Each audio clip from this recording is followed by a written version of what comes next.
le puse el recordatorio de la verdadera esperanza. Porque desde que soy niña me crié en la iglesia. He ido a la iglesia desde que aprendí a caminar en una iglesia.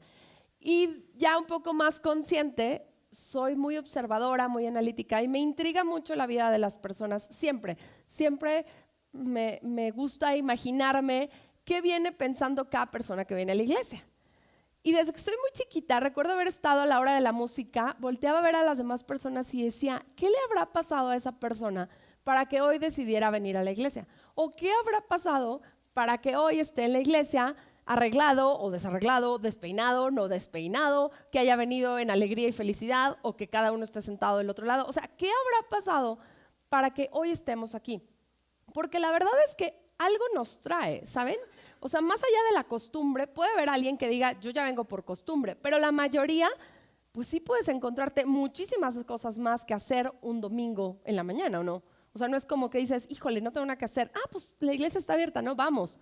Todavía una mamá como yo, cansada, puede decir, hijo, ¿cuidan a los niños? Vámonos. Y voy y me pongo a meditar en otra cosa. Pero la gente normal, que no está tan cansada, yo creo que sí puede pensar en algo aparentemente mejor que hacer. Sin embargo, así como muchos años lo he pensado, hoy lo pienso. ¿Qué hace que tú y yo estemos aquí? Hay muchas razones por las que alguien decide ir a una iglesia, porque ir a una iglesia es una manera un poco más física de buscar acercarse a Dios, ¿sabes? Porque puedes estar súper desesperado y en tu cama hincarte, cruzar las manos y ponerte a orar y ponerte a hacer un rezo y decir, bueno, eso ya más o menos funcionó. Pero hay un punto en la vida donde eso ya no es suficiente, donde o estás más desesperado o necesitas más o sientes más incertidumbre o algo pasa que te dice, salte, necesitas ir a buscar la respuesta a otro lugar. Razones por las que venimos aquí, pues puede ser por desesperanza, por incertidumbre, por tristeza, buscando paz, buscando calma, buscando guía, buscando dirección, porque honestamente queremos conocer más a Dios, porque sentimos que estamos en crisis, porque sentimos que de plano ya nadie nos entiende, porque sentimos un vacío en el alma. La Biblia dice que todos nacemos con eternidad en la mente y en el corazón. Job lo dice, desde que nacemos con un sentimiento de eternidad, de pertenencia. Por eso pasamos toda la vida buscando pertenecer y encajar en algún lugar, porque Dios, comúnmente se dice, tenemos un hueco del corazón de Dios en el corazón. Bueno, no tanto así, pero tenemos la necesidad de buscar quién es Dios y a través de las circunstancias de la vida, pues se nos va orillando o nos orillamos nosotros mismos a buscar quién es Dios. Así que no sé cuál es la razón por la que tú estás aquí. Sé la razón por la que yo estoy aquí. Y ayer lo estaba meditando. La razón por la que yo estoy aquí, y puedo hablar por Gerardo, ayer le preguntaba, es porque sentimos un deseo extraordinario, o sea, extraordinario no de grande, sino de no normal. Sentimos un gran deseo por platicarle a la gente quién es Dios de manera real, porque la gente sepa quién es Dios más allá de lo que la cultura, la comunidad, nuestro país y la historia nos han dicho. Por eso estamos aquí cada semana. Y entonces ahora te pregunto, ¿qué te ha llevado a estar aquí el día de hoy? ¿Qué te ha traído a conocer más de Dios? No hay razones buenas, no hay razones malas, pero lo único que nos va a unir es que la respuesta para todos es la misma. Y eso es lo increíble de Dios, que a pesar de que venimos personas de edades completamente diferentes y yo puedo estar viviendo una etapa de mi vida muy particular y hay alguien que me escucha y dice, mira, Sari se preocupa porque tiene 2 niños chiquitos llorando. No, hombre, lo mejor está por venir, deja que sean adolescentes. Y entonces el papá de hijos adultos dice, no, el día que se case tu hija, ese día empieza la crisis más grande. Porque cada quien vive una etapa diferente. Pero para todas esas etapas, la respuesta es la misma y la respuesta es Jesús. Es la misma, es la única y en realidad Jesús es la verdadera esperanza que necesitamos. Así que antes de entrar de lleno me gustaría hacer una oración para concentrarnos y en realidad siempre que oro, antes de hablar, hago una oración muy parecida y es que Dios hable la necesidad particular de cada uno de ustedes, porque yo mientras desarrollo el mensaje puedo tener una idea de a quién le puede caer el saco, pero la verdad es que Dios es mucho más grande que yo y Él sí sabe cuál es tu necesidad particular. Así que te invito a que ores así y le digas, Dios, habla mi necesidad particular. Vamos a inclinar nuestro rostro y vamos a orar. Dios, te doy muchas gracias porque estamos juntos. Gracias porque nos permites coincidir y has dado la oportunidad de que esté este espacio abierto. Hoy pongo en tus manos nuestro mensaje y te pido que hables al corazón y a la necesidad de cada persona. Que tu espíritu, tu presencia abrace y toque lo que cada quien necesite de una manera particular. Gracias porque nos recuerdas que nos amas de muchas formas y esta es una de ellas. En el nombre de Jesús, amén. Entonces vamos a comenzar. Les voy a invitar, gracias por el agua, les voy a invitar a que busquen la primera carta a los Corintios, capítulo 1, versículo 20. En pantalla vamos a presentar la nueva traducción viviente. Yo leo la Reina Valera 1960. Tengo ambas porque me gusta que leamos diferentes versiones. La Biblia es la misma, solamente está en diferentes traducciones del lenguaje para entenderla un poquito mejor. Primera carta a los Corintios, capítulo 1, versículo 20.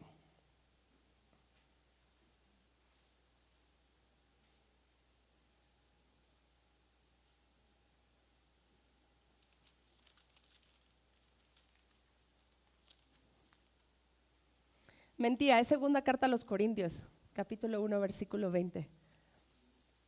Están listos, ¿verdad? Oigan, un paréntesis, nos encanta tener Biblias físicas, entonces está increíble la tecnología, pero somos old school, entonces si puedes traer tu Biblia física, aún mejor. Si puedes traer una pluma y un marcador, no pasa nada. Entre más estudies tu Biblia, más te la vas a aprender y está comprobado que los adultos aprendemos mejor cuando tomamos notas. Entonces, para reafirmar el aprendizaje. Ahora sí, segunda carta a los Corintios 1:20 dice Pablo, porque todas las promesas de Dios son en él sí y en él amén, por medio de nosotros para la gloria de Dios. Dice, porque todas las promesas de Dios se cumplieron en Cristo con un resonante sí. Y por medio de Cristo, nuestro amén, que significa sí, se eleva a Dios para su gloria. No hay una sola promesa en la Biblia, desde Adán y Eva hasta el final, que no se cumpla en Jesús. Es decir, que no hay una necesidad que el hombre pueda tener, una necesidad del alma, que no se cumpla en Jesús. Y suena muy contradictorio y hasta lejano, porque si tu necesidad es económica y si tu necesidad es de falta de trabajo, puedes decir, pero ok, Jesús puede hacerme un milagro de reproducir el alimento como lo hizo en la Biblia, pero no lo va a hacer un año y yo no tengo trabajo un año. Entonces, ¿cómo es que Jesús es la respuesta a algo que yo necesito tangiblemente? Todo lo que nos pasa en el contexto físico, es decir, desde que tú naces, nadie pide nacer, ¿o sí? ¿Quién fue por ahí un esperma diciendo, yo quiero nacer, por favor, mándenme a mí a la tierra? Nadie. Solo naces porque Dios es generoso y porque le place darnos vida. Entonces, venimos al mundo, tenemos vida y estando aquí, todo lo que sucede es circunstancial, pero tiene como objetivo la formación de nuestro carácter. El trabajo que tienes, la familia que tienes, la familia en la que caes, el trabajo en el que caes, el jefe con el que caes, los hijos que te tocan, todo es parte de la formación de nuestro carácter. Así que no importa la necesidad, siempre hay una necesidad atrás del verdadero problema. Es decir, yo puedo decir, es que tengo una crisis porque no me gusta mi trabajo y quiero cambiar y no sé qué hacer en mi vida. Tengo 40 años y me acabo de dar cuenta que me siento fracasado y no sé qué hacer. Jesús no encaja ahí. Bueno, sí encaja, porque resulta que tienes una crisis de identidad, de esencia, de personalidad. Y la Biblia sí dice cosas al respecto de quién eres, de cómo encontrarte y de cómo encontrar la verdadera identidad en quién es Dios. Entonces no hay una necesidad física que no tenga una necesidad espiritual atrás. En Cristo encontramos la respuesta a todo, lo cual es bueno y malo. Bueno, porque Cristo ya vino, murió, resucitó. Malo, porque tal vez no es la respuesta que estabas esperando y estabas esperando algo un poco más místico o diferente o no sé, que cayera fuego del cielo y te hiciera un milagro especial. Y entonces cuando te digo, Jesús es la respuesta, ya no hay nada más.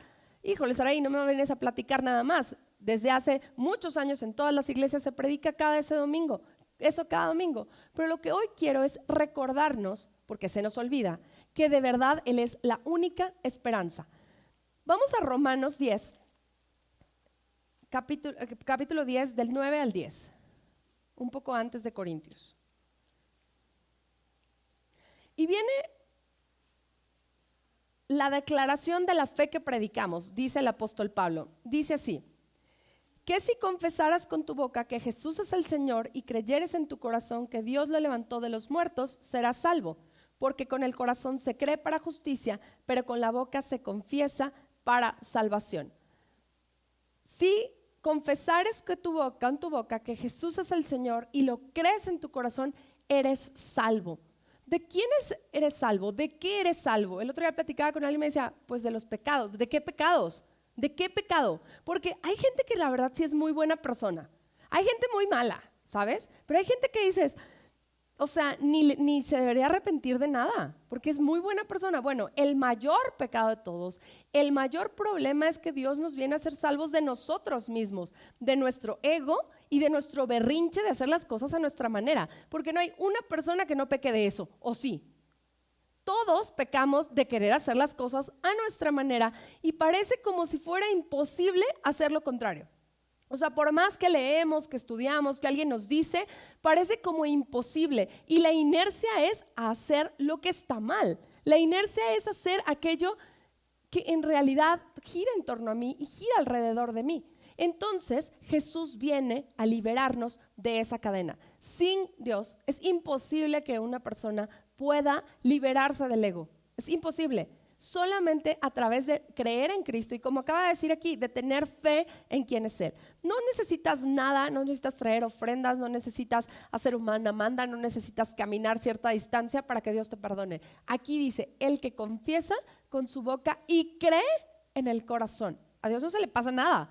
Y sabe que muchas veces con la boca puedes decir un chorro de cosas, pero con el corazón es con lo que de verdad funciona esto. Una vez que tú dices, yo creo en Cristo y de verdad necesito de Dios porque no tengo otra opción, en ese momento Jesús se vuelve el centro de tu vida y se vuelve la única esperanza para ti.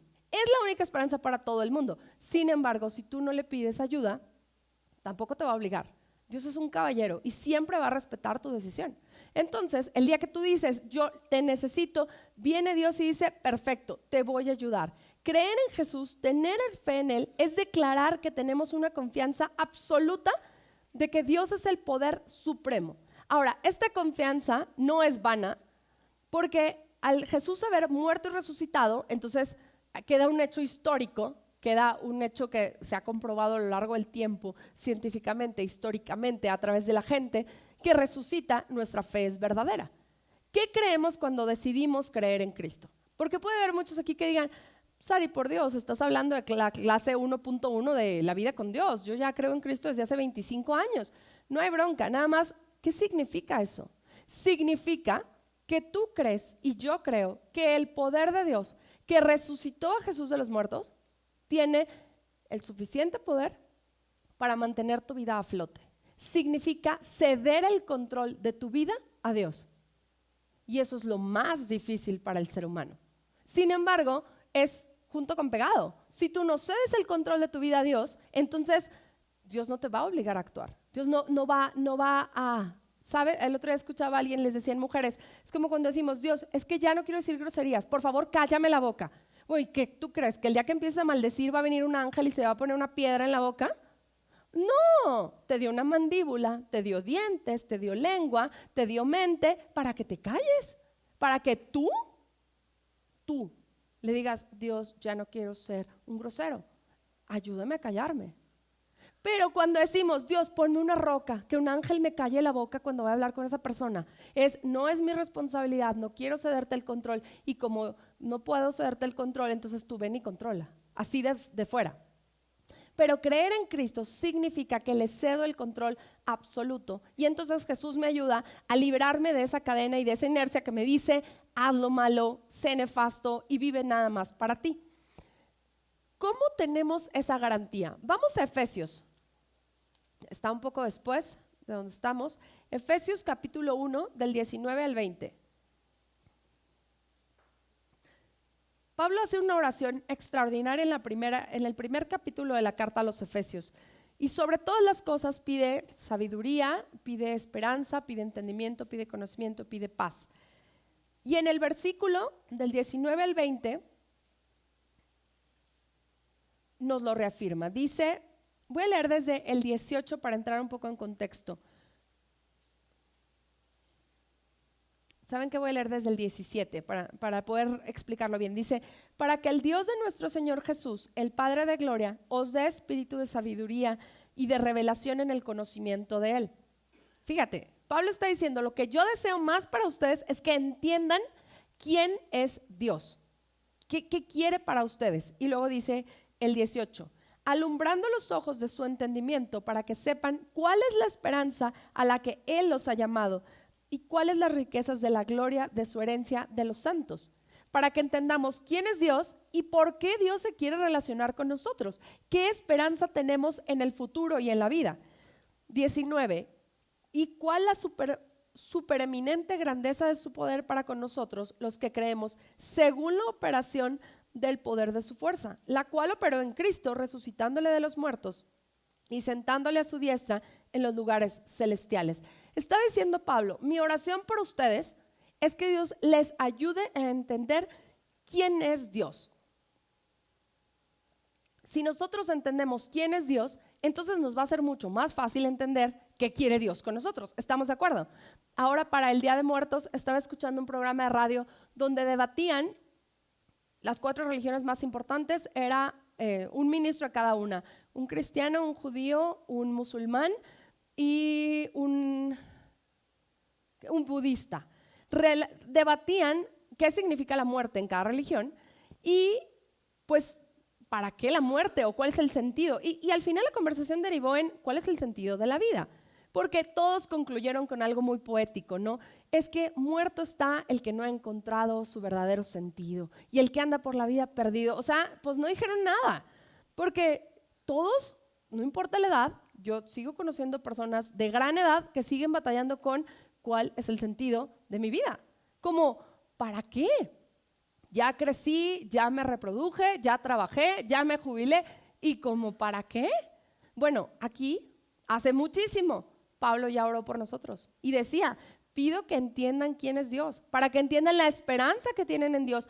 Y luego entonces dice, la esperanza que los sostiene con el gran poder de Dios. ¿Cuál es el gran poder? El que levantó a Cristo de los muertos. Así que si nosotros creemos en Dios, decimos creer en Cristo, entonces, fíjense lo que estamos diciendo. Vivimos una vida declarando que creemos que Dios tiene el suficiente poder, porque así como resucitó a Jesús, nos puede dar sentido de vida a nosotros. De la misma manera. ¿Por qué vienes a buscar a Dios hoy? Quiero que te lo preguntes de manera personal, intrínseca. ¿Qué ha hecho que hoy digas, vengo en búsqueda de quién es Dios? Para conocerlo mejor, para tener esperanza, para encontrar salvación, para encontrar perdón, para encontrar sentido, para encontrar identidad. ¿Qué es lo que tu alma más necesita? Jesús va a ser la única respuesta. Pero como parece muy lejano y muy distante, la Biblia nos relata que Él mismo nos dejó un recordatorio muy importante. Y lo vamos a leer en el Evangelio según Mateo. Al principio del Nuevo Testamento, Mateo 26, del 17 al 29.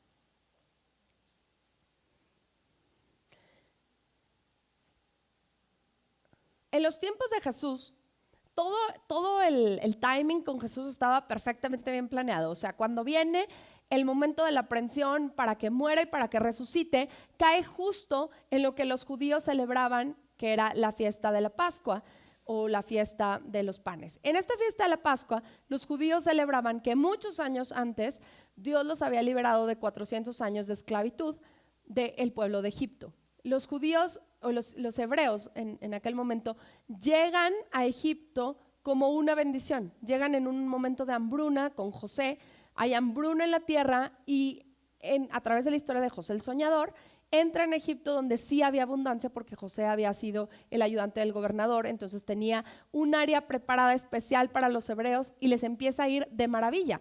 La bronca es que les va tan bien que se muere José, se muere ese faraón, se mueren esos gobernantes y entonces va pasando las generaciones y dicen, ¿qué onda?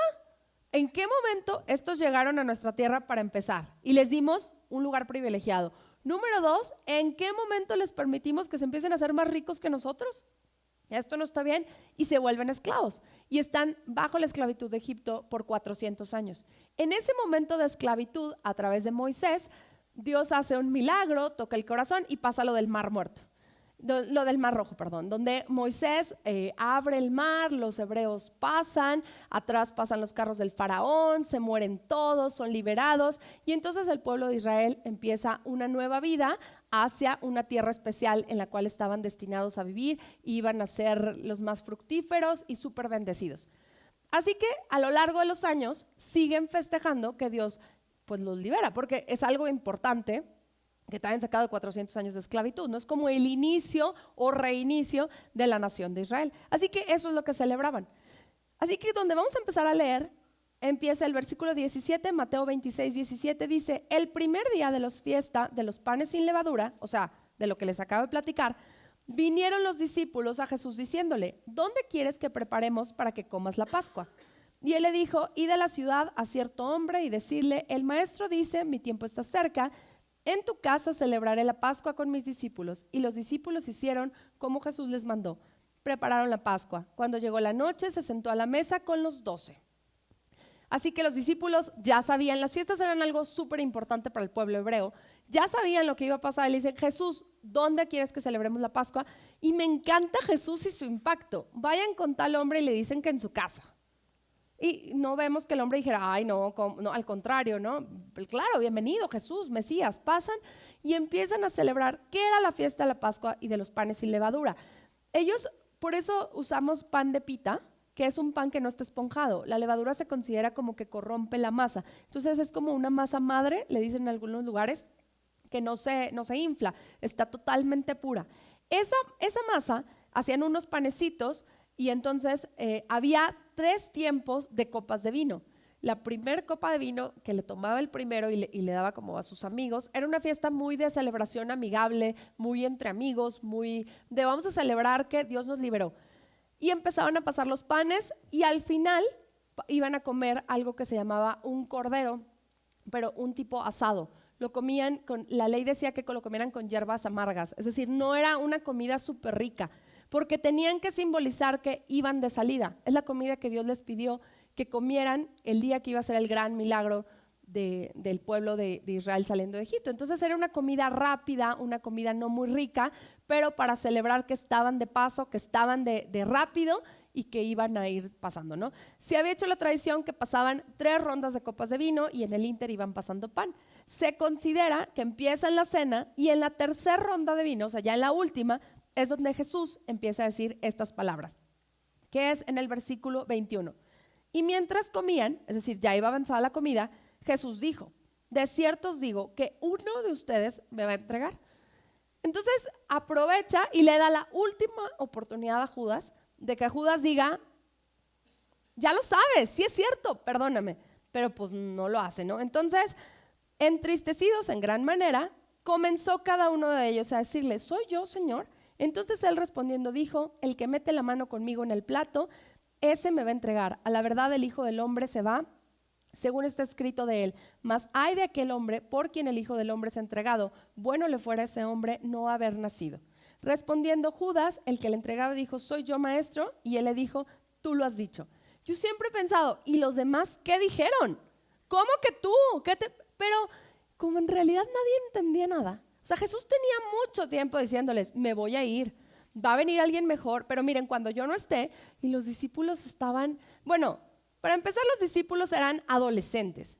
Por Da Vinci creemos que los discípulos eran gente barbona, grande de edad, pero en realidad se cree que Juan tenía 14 años. O sea, eran chavitititititos, ¿va? Chavitos. Y a estos chavitos Jesús les encomienda la gran labor de evangelizar y de seguir. Entonces, cuando él les decía: oigan, muchachos, me voy a ir. Sí, pues sí, quién sabe qué es. Oigan, el que mete la mano en el plato, ese me va a traicionar. Sí, quién sabe. Y Judas sí sabía. Y Judas, soy yo, Señor. Pues tú lo dijiste. Bueno, y siguen comiendo de lo más normal. O sea, si tú crees que las comidas familiares son complicadas, siempre han sido complicadas. El ser humano es ser humano siempre, o sea, eso no ha cambiado. Y entonces, 26, y mientras comían, Tomó Jesús un pedazo de pan y lo bendijo y lo partió y dio a sus discípulos y dijo: tomad, comed, esto es mi cuerpo. Y tomando la copa y habiendo dado gracias, les dijo: bebed de ella todos, porque esto es mi sangre del nuevo pacto, que por muchos es derramada para la remisión de los pecados. Pasa eso, y esto yo me lo sé de memoria, lo hemos repetido, ¿sabes? Yo lo he repetido una vez al mes en mis 33 años de vida, desde que soy consciente más o menos. Siempre. Pero ellos no tenían ni idea. O sea, levanta Jesús el pan y dice: esto es mi cuerpo que por nosotros es partido para... Ah, sí, órale, bueno, pues sí, danos pan. Esta es mi copa. Ah, sí, pues que todos bebamos. O sea, no tenían ni idea de lo que estaba pasando. Y Jesús les estaba hablando las palabras más hermosas que ha hablado alguna vez. Porque al final dice, que es el mejor versículo de todos, el 29. Y os digo que desde ahora no beberé más este fruto de la vid hasta aquel día en que lo beba de nuevo con vosotros en el reino de mi Padre. Está haciendo una declaración abierta a los discípulos, se le está diciendo: yo ya no lo voy a volver a hacer, porque un día voy a volver a estar con ustedes en el cielo, en la casa de mi Padre. Y a partir de ahí, Pedro empieza a decirle: oh Jesús, mira, yo te amo por siempre. Pedro: me vas a negar. Yo jamás te negaría, Jesús, ¿cómo crees? Y lo niega 3 veces, les dice que oren y se quedan dormidos, ¿saben? Siendo humanos, igual que nosotros. Pero en medio de esa humanidad, él no pierde de vista lo que tiene que hacer y les deja el mejor recordatorio de la esperanza verdadera y les dice: cada vez que tomen el pan, que tomen la copa, recuerdan que yo voy a morir, que resucito y que sí tienen esperanza. Por eso cuando Pablo en Efesios viene y nos dice: pido para que conozcan quién es Dios y les enseñe la esperanza que tienen en Dios, tenemos un recordatorio al que no le hacemos caso. Y este recordatorio es la Santa Cena, la Eucaristía, la comunión. Se cree que los primeros discípulos, cuando Jesús asciende al cielo y se quedan los primeros discípulos, ellos hacían la ceremonia de la Santa Cena cada vez que se juntaban a orar. ¿Saben cuándo era cada eso? Diario, diario, los estaban persiguiendo. O sea, se va Jesús y les dice: muy bien, muchachos, el Espíritu se queda con ustedes, el Consolador, vayan y hagan discípulos y la gran comisión. Y entonces me imagino que pasan unas horas y córrele, porque ahí vienen a matarnos, córrele porque ahí vienen a incendiarnos, córrele porque empieza la época de los mártires. Entonces no era fácil lo que vivían los primeros discípulos, o sea, era algo terrible lo que vivían. Así que ellos se juntaban y se juntaban a orar, se juntaban a leer lo que tenían de los profetas. Los evangelios no estaban escritos, no era como que abrían la Biblia y decían: hoy sigue leer Efesios, muchachos. No, hay profetas y a mí Jesús dijo, se aprendieron los sermones de memoria, se los repetían de memoria. Eso era todo lo que tenían. La urgencia de esperanza era mucha, su necesidad era mucha. ¿Sabes qué pasa? Que 2000 años más tarde a veces nuestra necesidad no es mucha y nuestra urgencia no es mucha. Y estamos tan cómodos en lo que nos sucede, a pesar de las broncas, vivimos tan a gusto en nuestro propio ego, en nuestro propio berrinche, que decimos: esto puede esperar, esto para luego, no es urgente. Total, no es como que Dios lleva lista para ir a la iglesia o no, ¿sabes? O sea, puedo nunca ir a la iglesia, creer en Dios, y yo no tengo una religión, yo tengo una relación con Dios. Perdón, muchísima gente dice eso y no puedo estar más en contra de eso. Santiago capítulo número 1 dice: la verdadera religión, la religión pura y sin mancha, son 2 cosas: tener una conciencia limpia delante de Dios y ayudar a las viudas y a los huérfanos de este mundo. La verdadera religión sí existe. Lo que pasa es que la hemos tergiversado y por eso todo el mundo oye de la religión. Decimos la palabra religión y la gente sale corriendo. De hecho, por eso en muchas iglesias omiten la palabra religión. Aquí no les vamos a hablar de religión, aquí les vamos a hablar de relación. Sí entiendo, bíblicamente está mal, porque bíblicamente la verdadera religión es bien fácil. Tener una conciencia limpia delante de Dios, delante de lo que aquí dice, y ser generoso con el necesitado. Nada más. ¿En eso se resume la gran comisión o no? Ama a Dios con todo tu corazón, con toda tu mente, con toda tu alma, con todas tus fuerzas, y ama a tu prójimo como a ti mismo. En eso se resume todo. Esa es la verdadera religión. Eso es lo que debería de hacer que nuestra alma viviera en necesidad de decir: necesito más de Dios. Porque, ¿qué crees? No importa si te lo sabes de memoria. Si no te has muerto, tu carácter está en proceso de trabajo. Si sigues aquí, es porque estás a la mitad, o en un tercio, o un cuarto, o en una de esas ya llevas 3/4 y ya vas de gane y ya casi te mueres y ya casi te vas con Dios.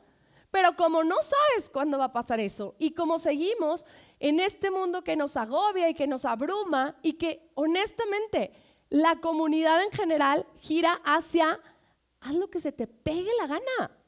Tienes derecho porque eres lo máximo, porque dentro de ti hay un Dios hermoso. No somos lo máximo sin Dios. La verdad, cada quien se conoce. Y yo, honestamente, sin Dios en el corazón, soy ególatra, soy vanidosa y vivo para mí. ¿O tú no? Todos. No hay alguien que diga que no. Jesús dijo, bueno, ninguno es bueno. Todos necesitamos esta esencia.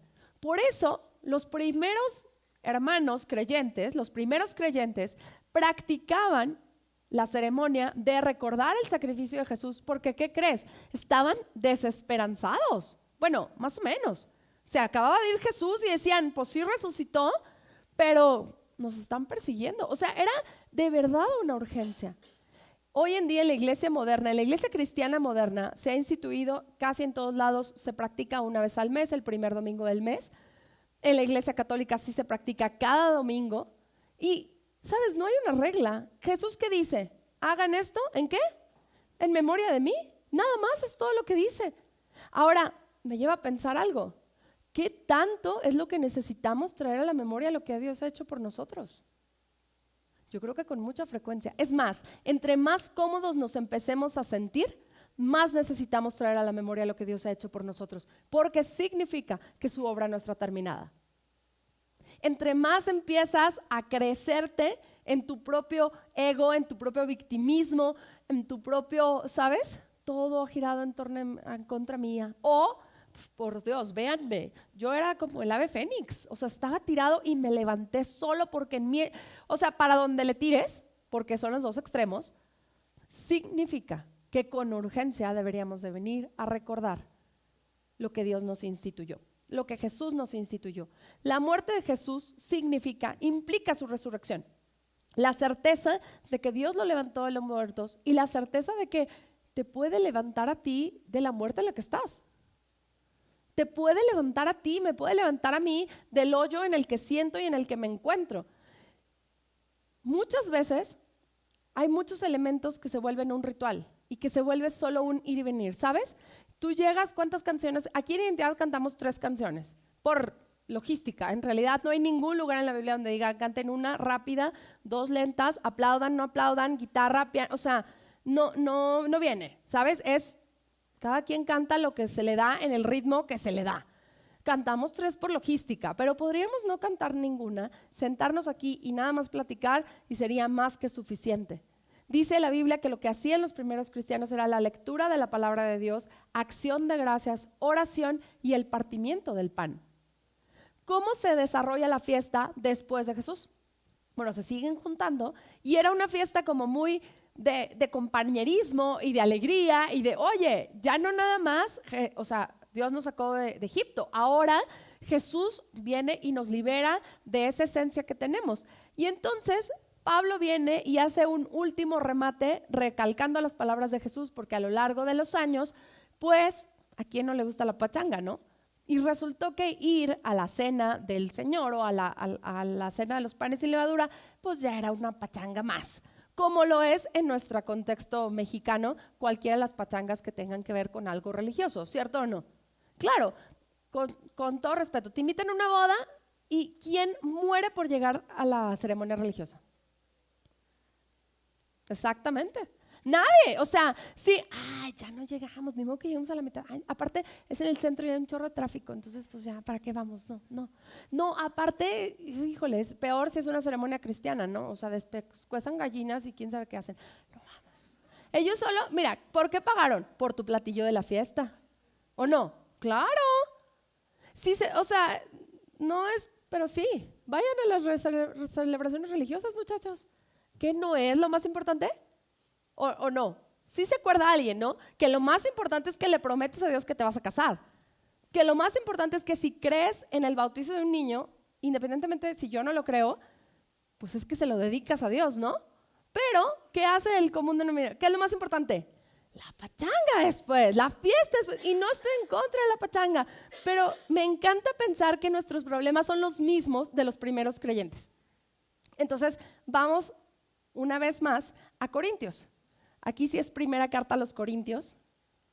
Un poco más adelante, capítulo 11, del 27 al 34. Porque Pablo los regaña porque están en la misma bronca. Resulta que se juntan y, ¿saben? Se cree que cuando se escribió la primera carta a los Corintios, o sea, cuando Pablo le escribió, no se habían escrito los evangelios. Apenas los discípulos estaban escribiendo los evangelios. ¿Qué te gusta entonces que haya pasado de que se fue Jesús al cielo y Pablo los está regañando? 20, 30 años, más o menos, o sea, está fresco el asunto, no 2000 como con nosotros. Está muy fresco el asunto. Todo mundo sabía lo que Jesús había dicho. Todavía las palabras resonaban y se las sabían de memoria. Bueno, en el capítulo 11, en la segunda parte del capítulo 11, a partir del versículo 17, del 17 al 22, no le voy a dar necesariamente lectura, pero les empieza a decir, oigan, ya escuché que hay un chorro de divisiones a la hora de la fiesta de la Cena del Señor y que llegan y como se juntaban todos los creyentes de aquel tiempo, pues cada quien llevaba su comida. Aquí por logística damos un pedacito de pan y una copita de vino, pero en realidad sería lo mismo si nos sentáramos a echar una comida completa. Ahí se echaban una comida completa. Llegaba la gente, entonces yo traje mucho, me siento y el que llegaba y no tenía, pues iba al rincón porque nadie le ofrecía. Y nadie decía, oye hermano, ven, vamos a celebrar que Jesús nos salvó. No, para nada. O sea, y aparte, como era comida completa, era vino completo. Pues, ¿qué crees? Alguien me dijo alguna vez, en los tiempos de Jesús, el vino no era vino. El vino no tenía alcohol. Mira, el vino es vino, siempre tenía alcohol y hace exactamente lo mismo en aquel tiempo que hoy y que en 25 años. O sea, eso no ha cambiado, ¿sabes? Es más, yo creo que era todavía de mejor calidad que la de ahorita. Pero el vino es vino. ¿Qué crees? Era pura borrachera, pura comedera, pura platicadera. Ah, sí, ¿por qué hacemos esto? Ah, que porque dice Jesús que, a ver, levanten el pan. Sí, levantamos el pan porque es el cuerpo de Cristo. Levanten la copa, sí, porque es la copa del... Sí, en el nombre de Jesús, vámonos, pum. Así que Pablo, a bien poquitos años, viene y les dice, no muchachos, se pierde el sentido. A 2000 y cacho de años, hoy yo vengo a decirles, ¿saben qué? Vivimos desesperanzados, tristes, angustiados, enfermos, frustrados y tenemos una esperanza en Dios, pero la tenemos físicamente. Podemos experimentarla físicamente y la hemos menospreciado mucho.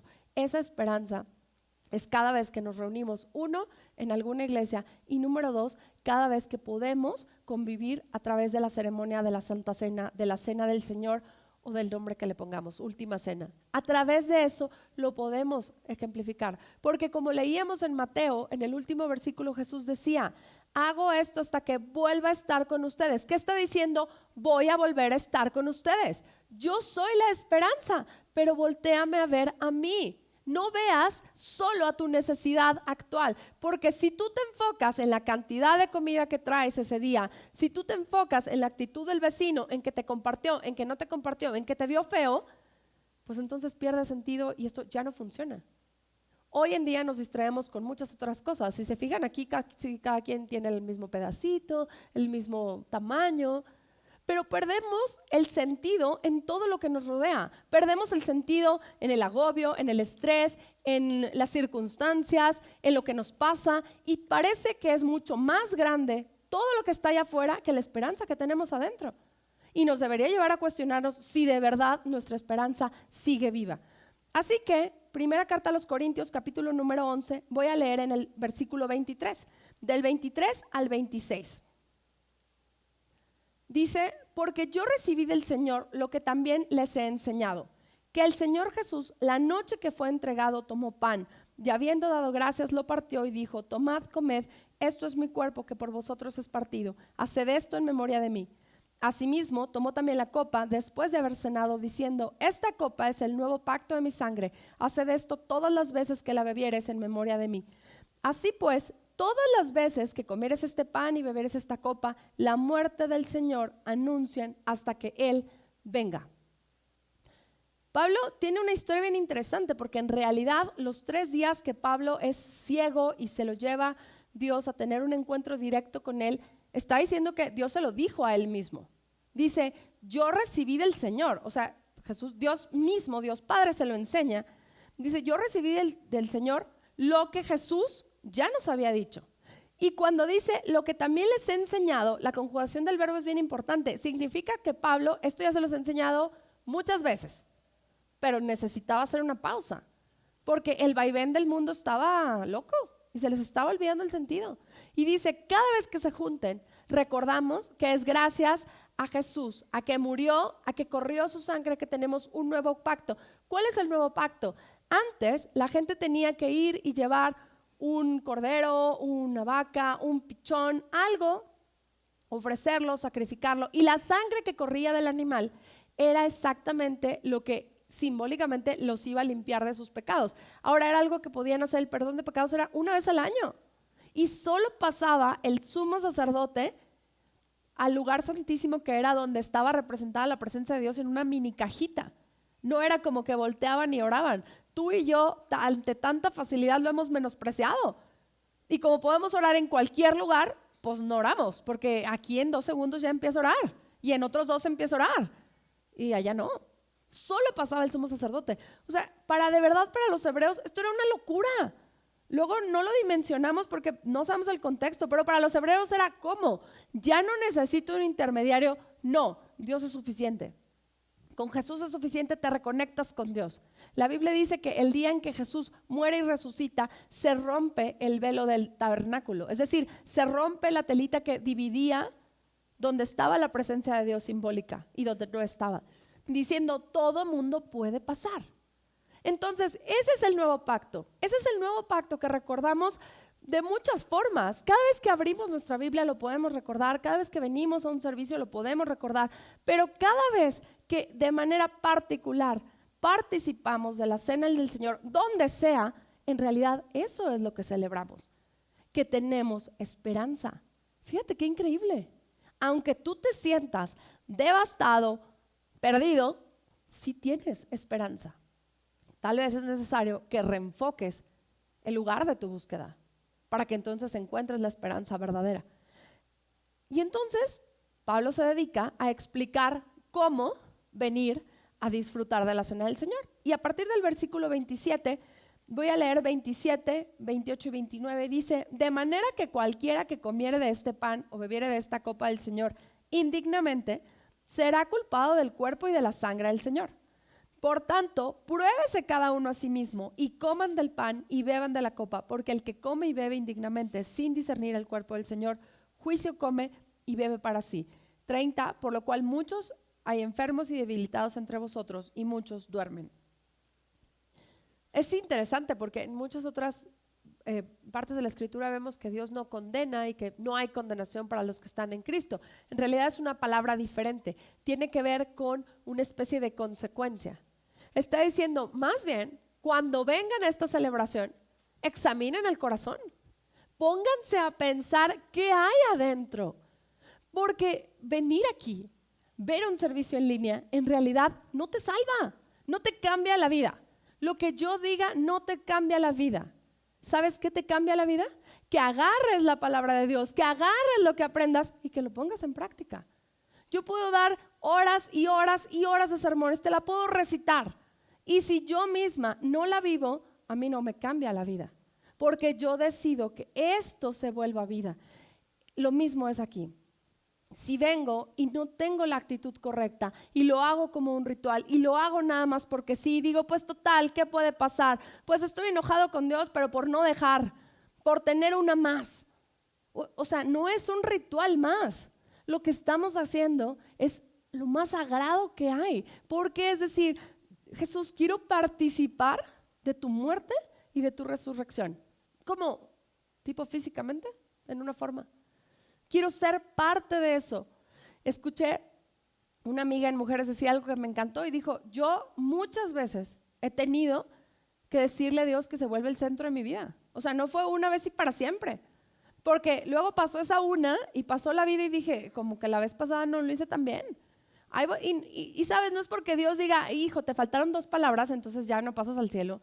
Pero a veces nosotros sabemos la actitud del corazón y nosotros sabemos qué tanto no le estamos entregando a Dios y qué cosa tienes guardada y dices, claro que creo, claro que sí. Muy bien, cede el control aquí.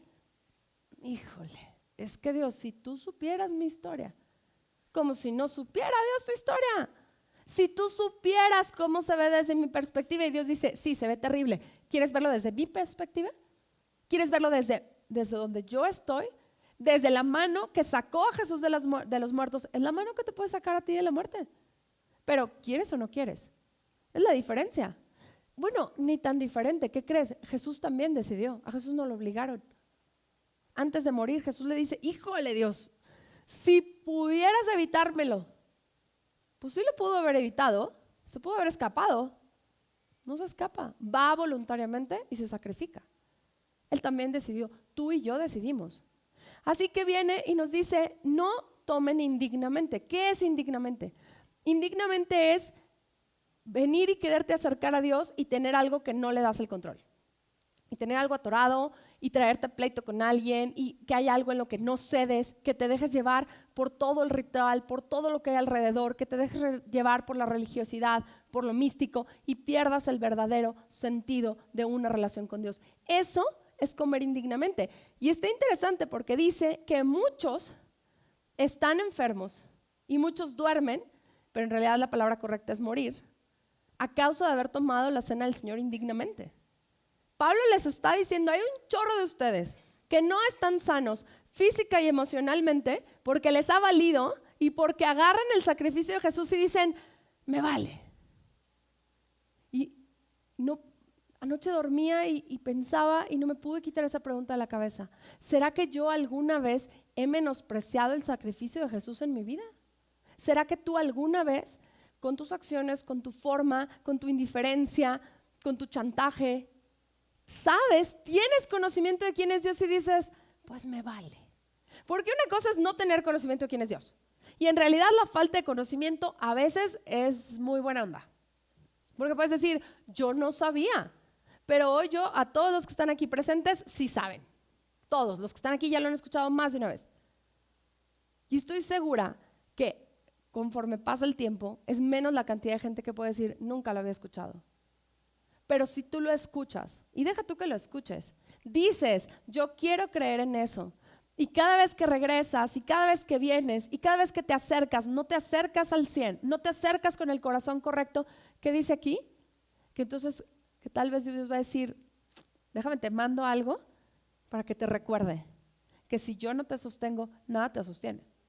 Que si no tienes la actitud correcta, pues mejor no tengas ninguna.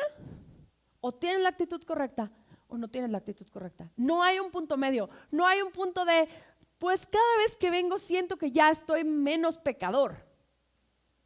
No, bueno, todos estamos en el proceso, pero la actitud es la clave. Por eso en Romanos al principio leímos, el que confiesa con la boca y cree ¿con qué?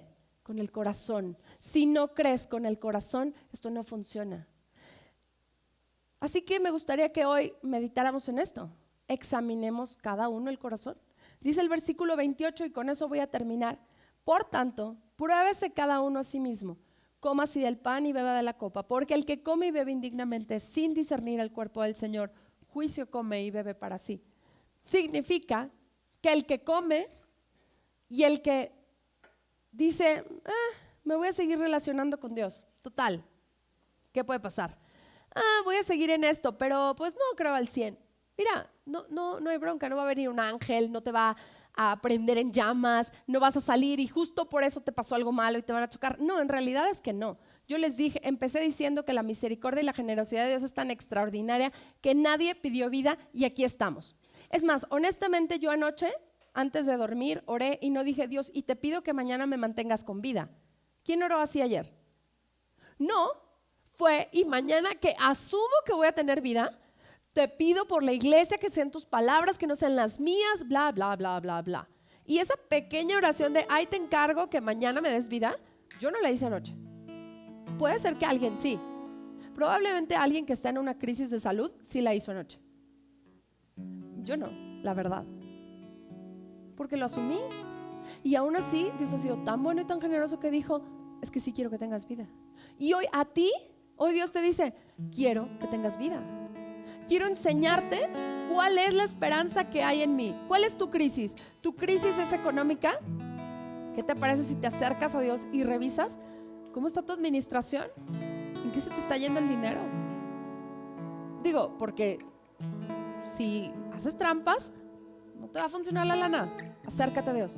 ¿Cuál es tu crisis? Bueno, mi crisis es emocional. Tengo un hoyo emocional, no sé dónde estoy, me siento perdido, me siento solo. Acércate a Dios. Y Jesús es más que suficiente para darte paz, para darte identidad y para decirte, yo te formé en el vientre de tu mamá.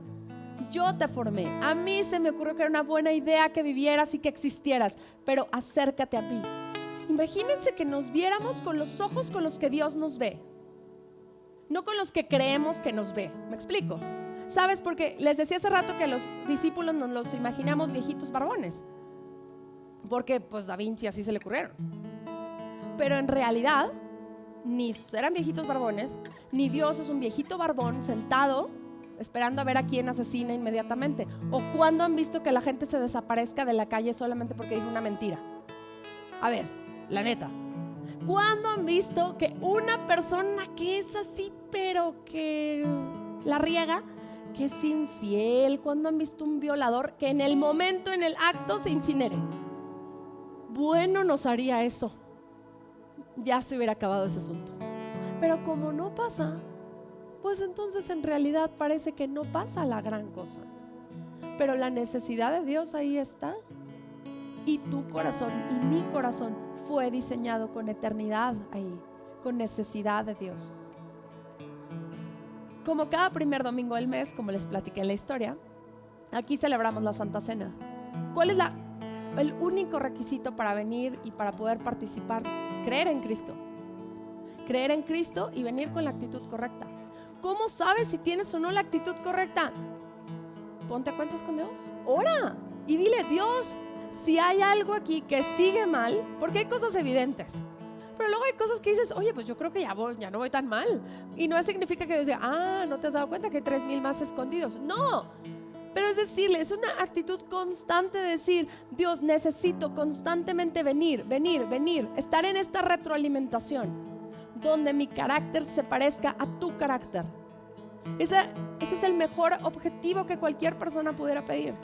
Que tu carácter sea como el de Cristo. Díganme qué persona honesta, generosa, fiel, bondadoso, perdonador, amable, firme, prudente, sensato, va a decir, ay, ¿quién quiere eso en la vida? No, es deseable, ¿no? ¿O no? A mí se me hace súper deseable. O vamos a cambiar la pregunta. ¿Quién que tiene hijos dice, yo quisiera para mi hija un hombre tranza, infiel, nefasto, mal carácter, codo, misógeno y machista? ¿Quién hace una oración así? Nadie. Mari, que tiene 4, dice, oye, no, yo quiero generosos, amables, prudentes, sensatos, ¿o no? Eso es lo que queremos para nuestros hijos, ¿no? Bueno, eso es lo que Dios quiere para ti primero, para mí primero, que mi carácter se vuelva eso. Así que le voy a pedir a nuestras chicas allá atrás, aquí presencialmente vamos a experimentar la cena del Señor, la última cena. Van a ir repartiendo los elementos y te voy a pedir que hagas una pausa, porque antes de tomarlos, me gustaría que hiciéramos lo que nos enseñó el apóstol Pablo y lo que le dice a los hermanos en Corintio. Le dice, antes, cuando se junten, gracias.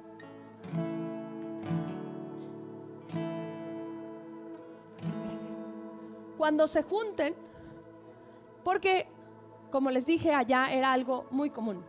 Aquí es relativamente común. Pero es cuando te juntes a quererte conectar con Dios. Cuando quieras conectarte con Dios, solo hay un requisito. ¿Crees en Cristo? Sí, creo. Muy bien. ¿Tienes la actitud correcta? ¿O vienes a medias? ¿Sabes? Si vienes a medias, no vengas. Abstente. No porque no me encante que estés aquí, pero porque mi responsabilidad es decirte que con Dios, si quieres de verdad ver un cambio en tu vida, necesitas entregarle todo. Aquí es todo o nada. Si le vas entregando en pedacitos, híjole, la obra se va a tardar 7 veces más. Cuando Dios libera al pueblo de Egipto de los 400 años de esclavitud, el recorrido que ellos iban a hacer para llegar a Canaán, que era una tierra donde la Biblia dice que las uvas, cada uva era el tamaño de un melón. O sea, era una tierra súper fructífera, súper fructífera. Toma en cuenta que no había contaminación, no había calentamiento global, los sembradíos no estaban viciados, era todo perfecto. Estaban a 40 días caminando.